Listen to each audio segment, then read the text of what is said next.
Viral ngayon sa social media ang isang estudyante kung saan hinihintay lang naman siyang tawagin ng announcer doon sa kanilang school at pati yung kanyang tatay is nag-walk out. So panoorin natin ang full video na in-upload ng kanyang father kung saan makikita natin yung pagkadismaya ng kanyang tatay. At syempre nakakalungkot din ang nangyari sa estudyante na to kasi alam nyo, minsan lang mangyari sa buong buhay natin na isang with high honor is hindi ka tatawagin at para bang naging itchapuera ka na lamang doon sa nangyaring graduation na yon. Okay. High honor!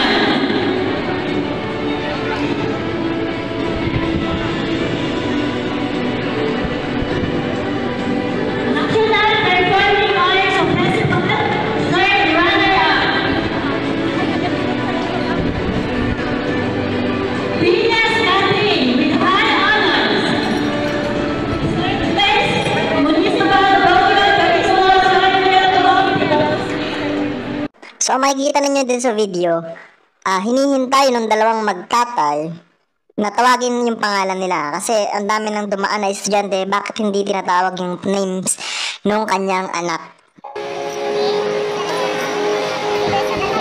Kung makikita ninyo, parang kinulbit pa siya nung isang teacher, hindi ko alam kung ano sinasabi nun. So ayan ewan ko kung ano sinasabi nito pero base lamang sa aking pananaw is parang nakaligtaan ata itong isang batang to.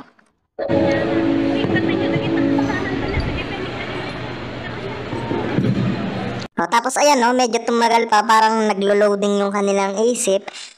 At alam naman natin na nakatayo yung isang bata doon. Kilala naman siguro ng mga teacher yung bata na yon. At kasama doon sa with highest honor is bakit hindi pa tinatawag. Pero parang nagkakagulo pa.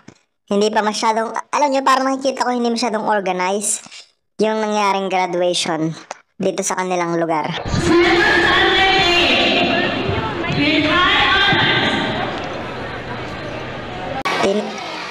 Tinawag na nung father. Kung makikita ninyo, tinawag na.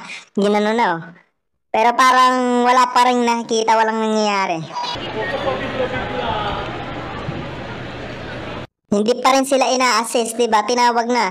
Etong anak ko kako, bakit hindi pa tinatawag? Pero hindi pa rin sila ina-assist, diba?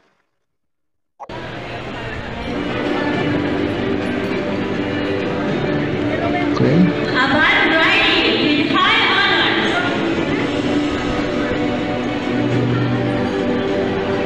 Tapos ayun nagalit na yung tatay.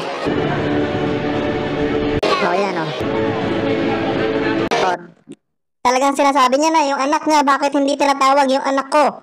Bakit hindi tinatawag? Nag-walk out na lang. So nag-walk out na lang yung father nung estudyante, ng kawawang estudyante.